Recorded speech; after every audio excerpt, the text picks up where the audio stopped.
حسین کے ہاتھوں میں عباس کے ہاتھ کو دیا، کہا میرے لال عباس تجھے کربلا میں میری نیابت کرنی ہے، میں نے تجھے اللہ سے دعا کر کے مانگا ہے، وعدہ کر میرے لال۔ کہا بابا جان آج جو حکم دے عباس حاضر ہے۔ کہا میرے لال جب تک یہ ہاتھ سلامت رہے میرے فاطمہ کے غریب کا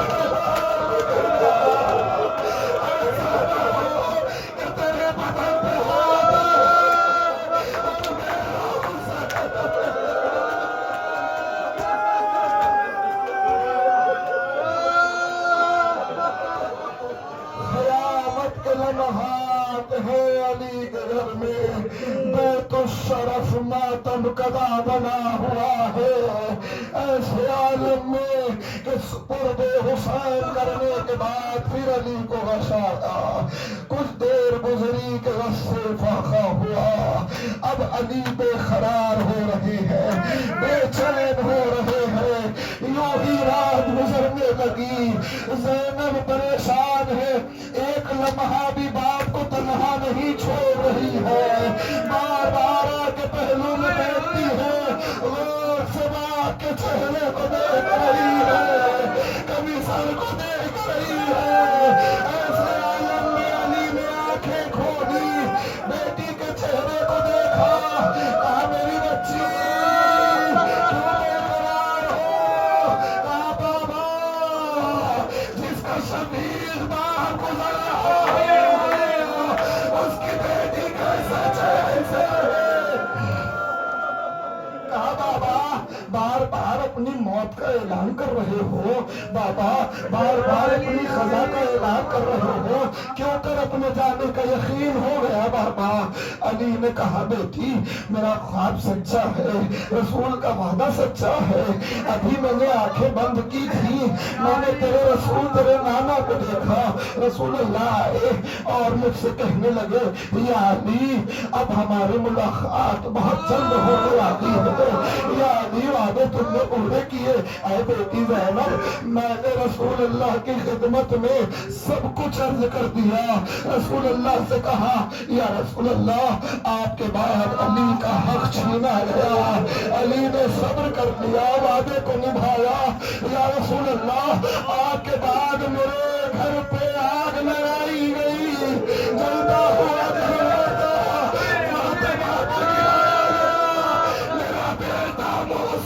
دنیا میں آنے سے پہلے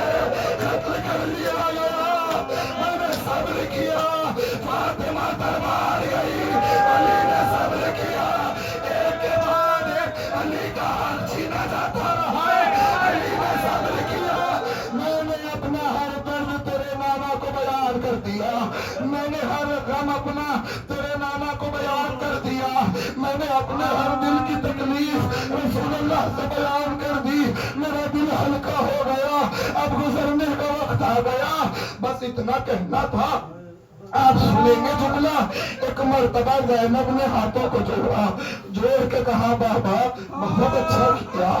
اپنے دل کا حال نانا سے بیان کر لیا، مگر بابا بیٹی ایک سوال پوچھنا چاہتی ہے۔ کہا بیٹی پوچھو۔ کہا بابا اتنے مصائب آپ نے سہے، گزرنے سے پہلے سہی، عالم خواب میں سہی، آپ کو اتنا موقع مل گیا کہ نانا سے آپ نے دل کے حال بیان کر لیے، اپنے دل کی تکلیفیں بیان کر لی، اب اتنا بتا کے جائیے ماما اگر زینب کی زندگی میں کوئی ایک ایسا موقع آ جائے جہاں زینب تھک جائے تو زینب کس سے بیان کرے؟ سنیں گے روایت کے بگڑے علی نے ہاتھ اٹھایا، بیٹی کے سر پر رکھا، کہا زینب تجھے تھک جانا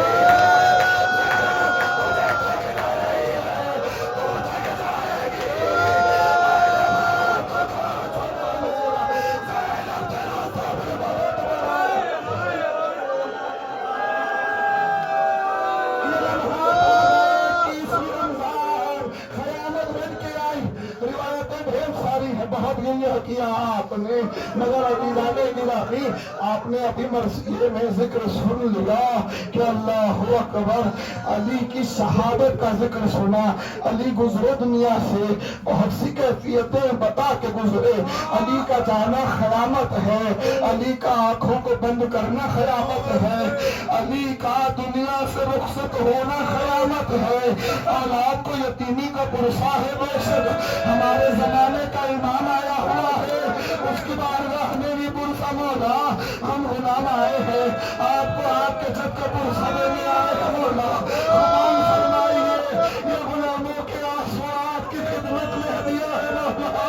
علی کا ماتم بپا ہے مولا، علی گزر رہے ہیں دنیا سے، علی کی آنکھیں بند ہو رہی ہے، اولاد دیکھ رہی ہے، ایسے عالم میں آنکھیں بند ہونے سے پہلے زینب کو پھر اشارہ کیا، زینب قریب آئی، کہا زینب اور قریب آؤ، بیٹی قریب آئی، بازو کا بوسہ دیا، اس کے بعد کہا بیٹی اور قریب آؤ۔ بس میں ذکر تمام کروں عزیزان گرامی، شہادت کی مجلس میں نے پڑھ دیا، آپ نے گریہ کر دیا، شہزادی قبول فرمائے، مگر اب علی نے گزرنے سے پہلے زینب کو قریب کر کے کہا، زینب میں ایک خاص وصیت کرنا چاہتا ہوں میری بچی، تھوڑا قریب آنا۔ زینب قریب آئی، علی نے زینب کے کان میں ایک فقرہ کہا، بس وہ فقرہ کہنا تھا کہ زینب کی آنکھوں سے آنسو جاری ہو گئے، کچھ ہی دیر گزری کہ علی کا سارا سر سے اٹھ گیا، علی دنیا سے گزر گئے، فاطمہ کے بچے یتیم ہو گئے، شیعہ بے سہارا ہو گئے، علی کا جنازہ۔